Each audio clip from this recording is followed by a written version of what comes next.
Hello everyone, কেমন আছো সবাই? আমি কিন্তু নিয়ে চলে এসেছি আরো একটা রিক্রুটমেন্টের নোটিশ নিয়ে। নার্সিং অফিসারের রিক্রুটমেন্ট কিন্তু আর একটা বেরিয়েছে। তো আমি কিন্তু নিয়ে চলে এসেছি নার্সিং অফিসারের রিক্রুটমেন্টের নোটিশ নিয়ে। তো দেখতে পাচ্ছ এখানে নার্সিং অফিসারের রিক্রুটমেন্ট বেরিয়েছে 2025-এ, যেখানে হচ্ছে লেভেল 7 কিন্তু পে স্কেল এখানে দেওয়া হবে, যেখানে কিন্তু দেখতে পাচ্ছ টোটাল ভ্যাকেন্সি কিন্তু 107টা। শুধু তাই নয়, নিচে দেখতে পাবে আর একটা রয়েছে যেখানে নার্সিং অফিসার লেভেল 7-এরই টোটাল পোস্ট রয়েছে 626টা। দেখতেই পাচ্ছ নোটিশটা এসছে। আর এখানে কিন্তু ওবিসির জন্য 4টে সিট রয়েছে, এসসির জন্য 78, আর এসটি ক্যান্ডিডেটদের জন্য কিন্তু রয়েছে 25টা সিট, টোটাল 107টা সিট। শুধু তাই নয়, এখানে দেখতে পাচ্ছ আর একটা নার্সিং অফিসার লেভেল 7-এরই, যেখানে ওবিসি ক্যান্ডিডেটদের কিন্তু সিট রয়েছে 164টা, এসসি ক্যান্ডিডেটদের জন্য কিন্তু সিট রয়েছে 126টা, এসটিদের জন্য 12টা, আনরিজার্ভ ক্যাটাগরি যারা রয়েছে তাদের জন্য কিন্তু 264টা সিট রয়েছে।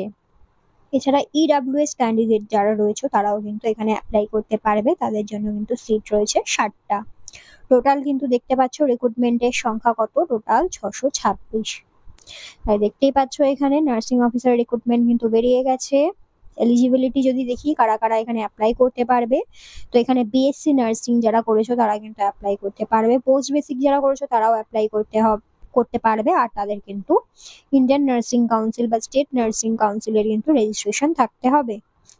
আর কি আছে, যারা জিএনএম করেছো তারাও কিন্তু অ্যাপ্লাই করতে পারবে, কিন্তু তাদের কিন্তু 2 বছরের এক্সপিরিয়েন্স লাগবে মিনিমাম 50 বেডের হসপিটাল থেকে। আর এক্সপিরিয়েন্সটা কি করে কাউন্ট হবে? অবভিয়াসলি তোমরা যখন রেজিস্ট্রেশন পেয়ে যাবে, রেজিস্ট্রেশন পাওয়ার পর যেই হসপিটালে তোমরা কাজ করবে, সেই হসপিটালে কাজ করতে করতে যখন তোমাদের 2 বছর হয়ে যাবে, 2 বছরটা কি করে কাউন্ট করা হবে?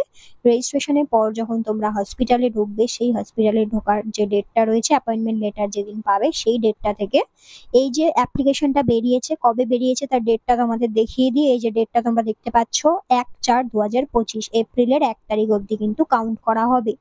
ওই কাউন্টে যদি তোমাদের 2 বছর কমপ্লিট হয়ে যায়, তাহলে কিন্তু তোমরা এলিজেবল এই ফর্মটা অ্যাপ্লাই করার জন্য।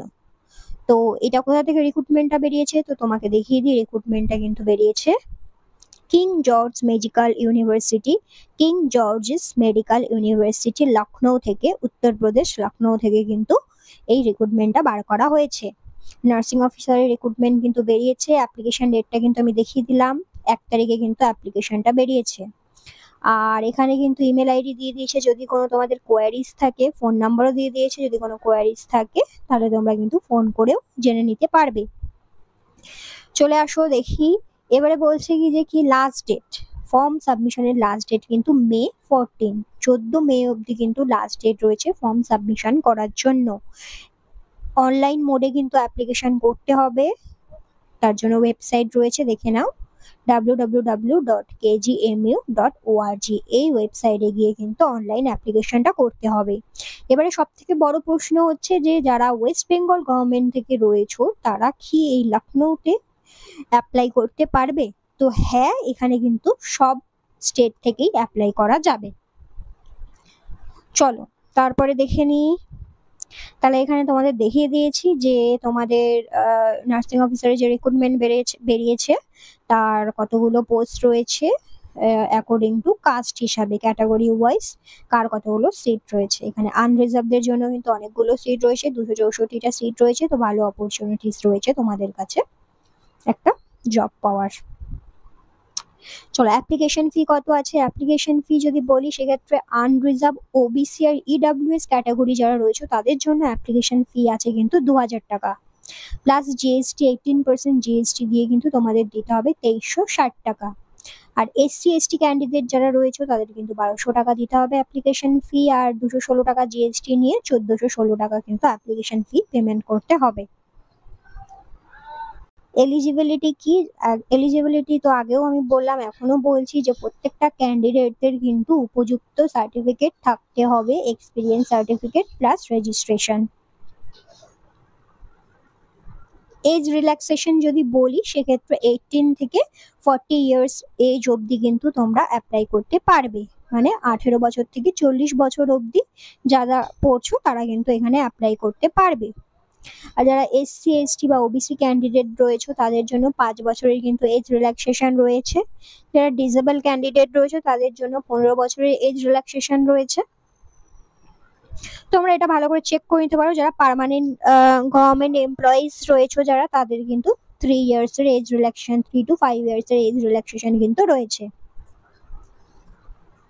তারপর চলে আসছে অ্যাপ্লিকেশন প্রসেস, কি করে অ্যাপ্লাইটা করবে। অবভিয়াসলি অনলাইনে অ্যাপ্লাই করতে হবে, প্লাস হচ্ছে যে তোমাদের কি কি ডকুমেন্টস লাগবে এটা ভালো করে পড়ে নেবে, সেই সব ডকুমেন্টস নিয়ে কিন্তু ফর্ম ফিল আপ করতে বসবে। তো রিসেন্ট কিন্তু স্ক্যান করে রাখতে হবে কালার সাইজ, মানে কালার্ড ফটোগ্রাফটাকে, জেপিজি ফরম্যাট, যেটা কিন্তু 80 কেবির বেশি হলে চলবে না। তাহলে কারেন্ট ফটোগ্রাফ কিন্তু লাগবে, আর সিগনেচার লাগবে কিন্তু, যেটা কিন্তু স্ক্যান করে রাখতে হবে সিগনেচারটা, ওটাও কিন্তু 80 কেবির বেশি হলে চলবে না। একটা ভ্যালিড ইমেল আইডি থাকতে হবে রেজিস্ট্রেশন করার জন্য, আধার কার্ড থাকতে হবে আধার নাম্বার প্রোভাইড করার জন্য, মোবাইল নাম্বার তো লাগবেই। এছাড়া কিন্তু মার্কশিট রাখবে 10 আর 12, বা ডিপ্লোমা করে থাকলে ডিপ্লোমা, বা গ্র্যাজুয়েশন যদি করে থাকো সেই গ্র্যাজুয়েশন সার্টিফিকেট কিন্তু লাগবে। আর কাস্ট সার্টিফিকেট লাগবে, যারা যেই কাস্ট থেকে বিলং করছো সেই সার্টিফিকেট কিন্তু লাগবে। চলো application step of online application, এবারে কি স্টেপে তোমরা অ্যাপ্লিকেশন ফর্মটা ফিল আপ করবে এটা কিন্তু খুব ইম্পর্টেন্ট, ভালো করে পড়ে রাখবে। ফার্স্টে কিন্তু তোমাদের অনলাইন অ্যাপ্লিকেশন করার জন্য যে ওয়েবসাইটটাই তোমাদের যেতে হবে সেটা হচ্ছে www.kgmu.org/job.php। এই যে ওয়েবসাইটটা রয়েছে এই ওয়েবসাইটে গিয়ে কিন্তু তোমাদেরকে অ্যাপ্লাই করতে হবে। ফার্স্ট তোমাদের রেজিস্ট্রেশন করতে হবে, যেখানে হচ্ছে গিয়ে তোমার নাম, date of birth, email ID, phone number দিয়ে কিন্তু রেজিস্ট্রেশন করতে হবে। তারপরে কিন্তু ইমেল আইডির মধ্যে তোমরা একটা লগ ইন আইডি পাবে, সেখানে কিন্তু SMS এর মাধ্যমে একটা লগ ইন আইডি পাবে, সেটা দিয়ে কিন্তু তোমাদের লগ ইন করতে হবে। তারপরে কিন্তু অ্যাপ্লিকেশন ফর্মটা ফিল আপ করে নিতে হবে, লাস্টে কিন্তু ফিসটা পেমেন্ট করে দিতে হবে। তারপরে ফর্মটা লাস্ট মানে ফাইনাল সাবমিশনের জন্য আরেকবার ফর্মটা চেক করে নেবে কোনো ভুল হয়েছে কিনা, দেন ফাইনাল সাবমিশন করে দিতে হবে। আর কোথায় টেস্ট হবে বা সিটি সেন্টার মানে কোন সেন্টারে তোমাদের এক্সামিনেশন পড়বে সেটা কিন্তু পরে তোমাদেরকে জানিয়ে দেওয়া হবে। অ্যাডমিট কার্ড, এক্সামের 7 দিন আগে কিন্তু তোমরা অ্যাডমিট কার্ড পেয়ে যাবে। আর common recruitment test, CRT test হবে, যেটা 2 আওয়ার্সের টেস্ট হবে, 100 মার্কসের কোশ্চেন থাকবে। আর কোশ্চেনটা কন্ডাক্ট করা হবে, এক্সামিনেশনটা কন্ডাক্ট করা হবে ইংলিশ আর হিন্দি দুটো ল্যাঙ্গুয়েজের ওপরে কিন্তু এক্সামিনেশনটা কন্ডাক্ট করা হবে, যেখানে মাল্টিপল চয়েস কিন্তু কোশ্চেন থাকবে। কি কি কোশ্চেন থাকবে, কি কি সাবজেক্ট থাকবে, ফার্স্ট হচ্ছে কি যে 60 মার্কসের তোমার নার্সিং রিলেটেড তোমার সাবজেক্ট রিলেটেড কোশ্চেন থাকবে। দেন থাকবে 10 মার্কসের জেনারেল ইংলিশ থেকে 10 মার্কস থাকবে। দেন জেনারেল নলেজ থেকে তোমাদের 10 মার্কস থাকবে। 10 মার্কস থাকবে রিজনিং থেকে, আর ম্যাথামেটিক্স থেকেও কিন্তু 10 মার্কস থাকবে। টোটাল 100 মার্কসের ওপর এক্সাম, 2 আওয়ার্স কিন্তু টাইম থাকবে। আনসার ভুল হলে কিন্তু 1/3 করে নেগেটিভ মার্কিংও কিন্তু থাকবে। এখানে কিন্তু 50% সিট কিন্তু রিজার্ভ করা রয়েছে জেনারেল, EWS আর ওবিসি ক্যান্ডিডেটদের জন্য, আর 45% সিট কিন্তু রিজার্ভ রয়েছে SC আর ST ক্যান্ডিডেটদের জন্য। আর একটা ইম্পর্টেন্ট জিনিস যেটা হচ্ছে রিজার্ভেশন, উত্তর প্রদেশের কাস্ট সার্টিফিকেট যাদের রয়েছে, SC ST OBC, যারা EWS, যারা উত্তর প্রদেশের যারা রয়েছে তাদেরকেই কিন্তু এই ক্যাটাগরির মধ্যে ফেলা হবে। আর যারা কিন্তু আউট অফ উত্তরপ্রদেশ যারা রয়েছে তাদেরকে কিন্তু আনরিজার্ভ হিসাবেই ট্রিট করা হবে। মানে এখানে বলতে চাইছে উত্তরপ্রদেশের কাস্ট সার্টিফিকেট যাদের কাছে থাকবে, SC ST OBC বলো, তারাই হচ্ছে কি যে কাস্টের সুযোগ সুবিধা পাবে। কিন্তু যারা ওয়েস্ট বেঙ্গল গভর্নমেন্ট বলো বা অন্যান্য স্টেট থেকে অ্যাপ্লাই করছো, তাদের যে কাস্ট সার্টিফিকেট SC ST যেটা রয়েছে তাদের কিন্তু এখানে কোনো ভ্যালু দেওয়া হবে না, তাদেরকে কিন্তু আনরিজার্ভ হিসাবেই ট্রিট করা হবে। তো এটা কিন্তু একটা ইম্পর্টেন্ট জিনিস, এই পয়েন্টটা কিন্তু তোমরা ভালো করে পড়ে রাখবে। তোমরা যদি আদার স্টেট থেকে এখানে অ্যাপ্লাই করতে চাও তাহলে কিন্তু তোমাদেরকে জেনারেল হিসাবেই ধরা হবে। আর হ্যাঁ, তাদের ফিস পেমেন্ট যেটা রয়েছে সেটাও কিন্তু 2360 টাকাই দিতে হবে, তোমাদের কাজ থাকুক या না থাকুক। এটা কিন্তু শুধু তাদের জন্য যারা হচ্ছে কি যে বাইরের স্টেট থেকে অ্যাপ্লাই করছো। তো এটাই ছিল ইম্পর্টেন্ট, এটা একটুখানি পড়ে রাখবে তোমরা। তো সিলেবাসও এখানে রয়েছে, কি কি সিলেবাসের উপর এক্সাম হবে আমি তোমাদের দেখিয়ে দিচ্ছি। সিলেকশন প্রসেস কি করে হবে, সিলেকশন প্রসেস এখানে কিন্তু কোনো ইন্টারভিউ হবে না, আর এক্সামিনেশনটা কম্পিউটার বেসডও হতে পারে বা তোমাদের পেপার পেন বেসডও কিন্তু এক্সামিনেশন হতে পারে, সেটা কিন্তু পরে ওয়েবসাইটে জানিয়ে দেওয়া হবে।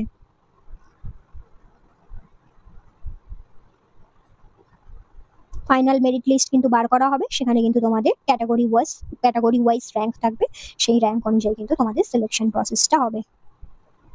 তারপর ডকুমেন্ট ভেরিফিকেশন হবে, এখানে কিন্তু ইন্টারভিউ হবে না, এখানে কিন্তু কোনো ইন্টারভিউ হবে না।